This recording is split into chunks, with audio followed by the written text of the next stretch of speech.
Hello again, and it's time for another project. Today we're going to do some routing out work on this 20 inch by 16 inch in this zoo, the Mama Bear rules. Nice and easy, not too complicated. The hardest bit for me will be going around all this lettering and obviously removing the background, but nice and easy. Once you've done a couple of these, it's just the same procedure over and over again. Now, as always for me, I like to use the carbon paper and literally trace around this. That way we can use this template again. And I will be doing something similar with a scroll saw pattern on the next one. So we've stuck that down with a bit of blue tape, should I say. Take your time, work out the distances. Want the same there as that side. Everything matches in nicely. And we've drawn around it. And that's our pattern done. And we will use that over and over again, should we need be. So we've got it onto our wood, nicely drawn out, nice crisp lines. So now all we've got to do is start routing it out. For me, I want to go around all the lines first, and for that I will use these CNC bits. Now these come in different degrees. These are 30s, they come in 20s, 15s and 10s, I believe. They do have a small size Dremel shaft on them, which is 3.175. That will fit in a Dremel if you're going to use a Dremel with one of the little router attachments. That's entirely up to you guys. For my router, which is a 1/4 inch shaft, I require a 1/4 inch collet, 6.35mm, and now that has made it nice and thick, that will fit in my router no problem. And when you use this, once you set it to a nice depth, I always have a scrap piece of wood like that, and we'll pop this in the router and literally put it over something that looks nice. You don't want to go too deep, it's a lot of hard work. You don't want to go too shallow that you can't tell you're doing anything. So we'll pick one we like, we'll set it to that depth, and then we know once we start going around this lettering, it's going to be nicely at that depth. Once we've gone around all the lettering, all the bear, down these side bits, we're going to make a bit of a frame on this one. Then we'll have to clear out all the background, which they call outset lettering. So these letters just pop up nicely, the same as a beard. And then we'll either, beard should I say, and then we'll either use paint or stains on this piece today. Couple of issues, I do have some knots down here. That one cuts right down that knot, so that might pop out, we'll see. And this shading area here, and there's a really dark piece on the letter R. So we're going to have some kind of stain or paint on that, because we're losing that a little bit. So think about how you're laying it out. I had no option with this one, turned it upside down. It got the lettering at the top, so we're a bit awkward. And it's recycled pine, by the way. This was actually the backing off a wardrobe. Okay, so we've gone around all the lines with our CNC bit. And then we'll pop on, these are mill end bits. These are ideal for smaller projects. Same size shaft on them, so they obviously fit the same collet as before. But as we do have quite a lot of area, we might have to call out the big guns today. And these are what they're called straight metric bits. Double bladed at either side. These come in various sizes. It means a big boy there. And they're ideal because they will cut both sides plus the little bit at the bottom. And we'll place that on to get the big areas. Obviously we will struggle to get them inside there up to that letter M because that's too narrow at the point. That's when we use our mill end bits. Okay, let's set this CNC bit 30 degree in our router. And we'll start going around all this lettering.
Okay, we've gone all the way around with our CNC bit.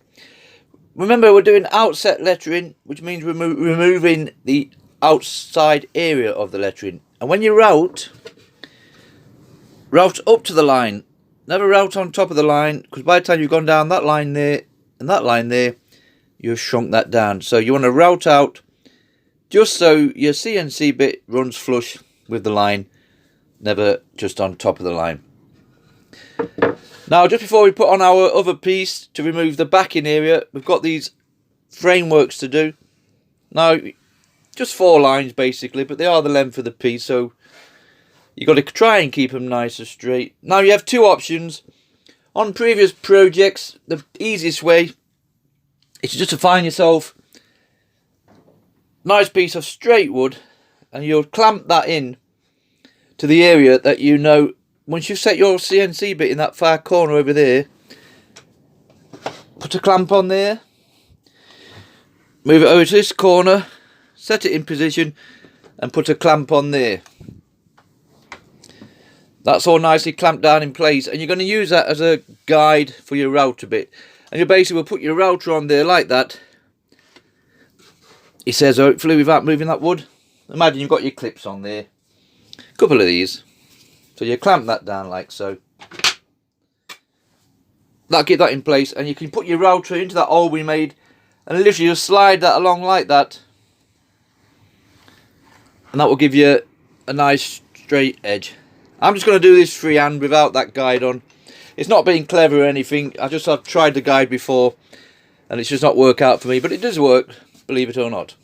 So I'll just do these freehand. We do have one knot down here, which is right on the line. That might pop out. If it does, it's not the end of the world, is it? Okay, let's route out the framework on this.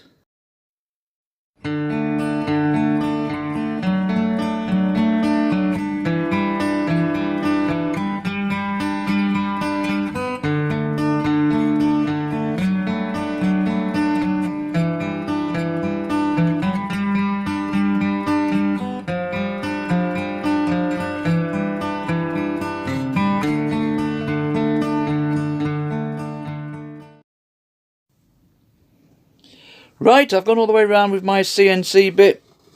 It's near enough for me. That knot still stayed in place, so we've done okay with that for now. Like I said previously, put the wooden guide thing on with the brackets if you're not too comfortable about doing these straight lines.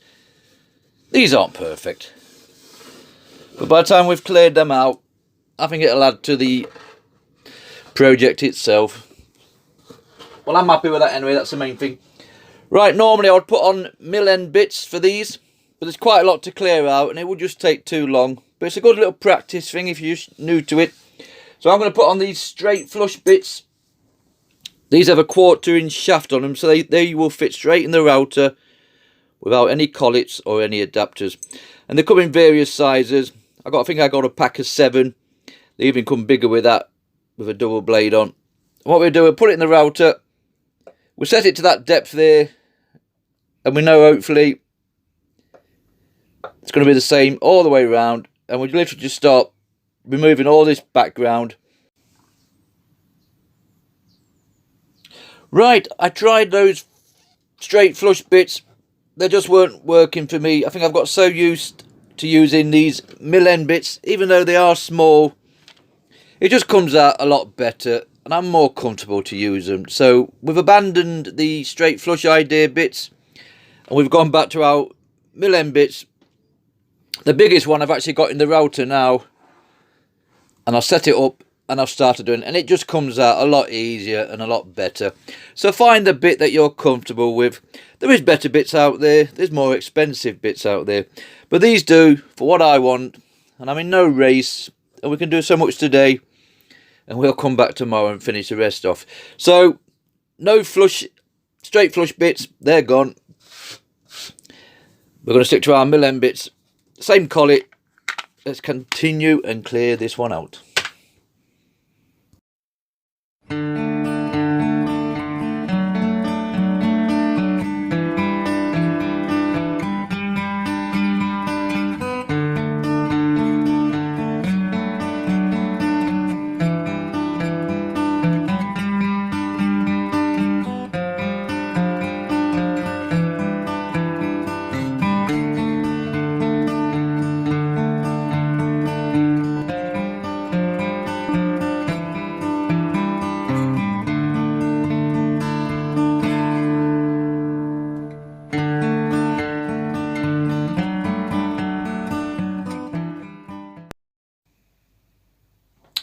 Right, mill end bits.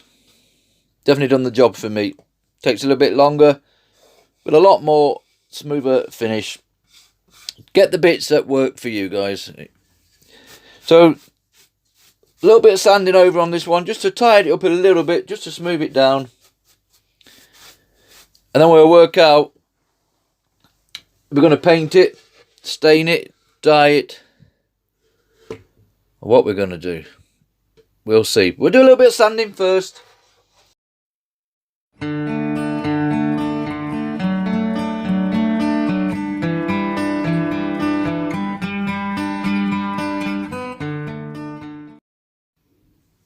Okay, that's near enough for me. With regards to sanding down and tidying up, we've got a nice frame going around it. There is a couple of little bits down certain letters. Looks like it's a little bit deeper than it should have been. I did have issues with my bases. I ended up using 3 different bases on my router. Might be time to invest in a new one, I don't know. We'll persevere with that one for now. So, yeah, it's not perfect, but I'm not bothered about that. I can live with that. Right, colour-wise, ideally it would have been nice to have black lettering and a white background. I'm just trying to leave as much wood as I can. But I've got issues with this letter R there, that bit there. That's bothering me. Even though it stayed in place. So we're going to have to put some kind of colour on there. Now I'm going to try a wood dye. I've got a little bit left in here.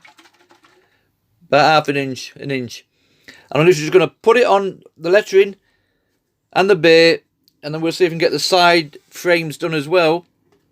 Then while it's still wet, we'll do the rest with boiled linseed oil and then rub them together so it looks a bit faded and worn. I don't know, it might be a total disaster this. If it doesn't work out, once it's dry, we'll just paint over it. So for now,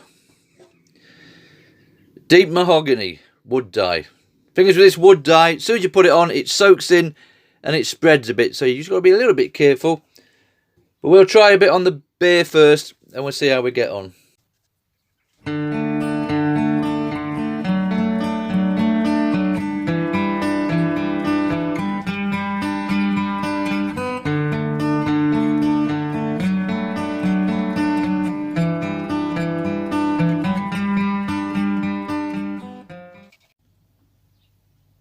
Okay, we've had our wood dyes on there. I went over this twice just to darken it down.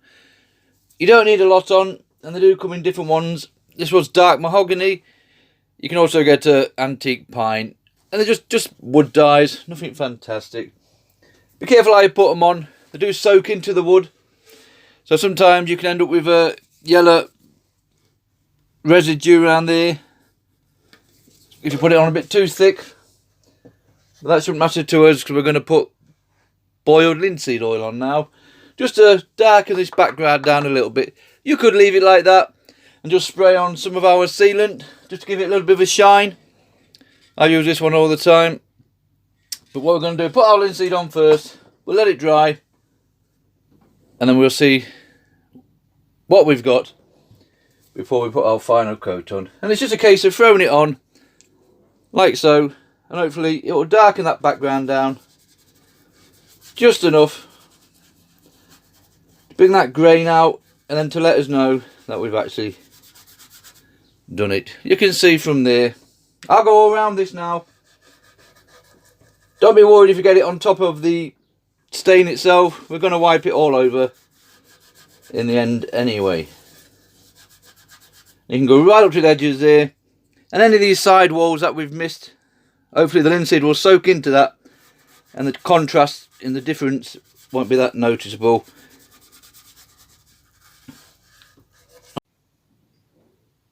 Okay, that's it. This little project is finished. I've done 3 or 4 sprays of this crystal clear protection. Just gives it a nice little shine. This is an indoor piece at the end of the day, so we don't want nothing too fancy on it. And you can see it just finishes it off nicely. Nice little shine on there. I do like that wood dye. It really brings out the nice wood. You can see along there. Brings out those different grains. So yeah, I like that. We might use that again in the future sometimes. For hanging purposes, literally just route out a slit in the back. It's a good 1/2 inch thick is this. That's plenty to hang this up with. And it will sit nicely flush to the wall. So that's it, we're done. So 20 inch by 16 inch routed out in this zoo, the Mama Bear Rose on pine wood. Thank you very much for watching.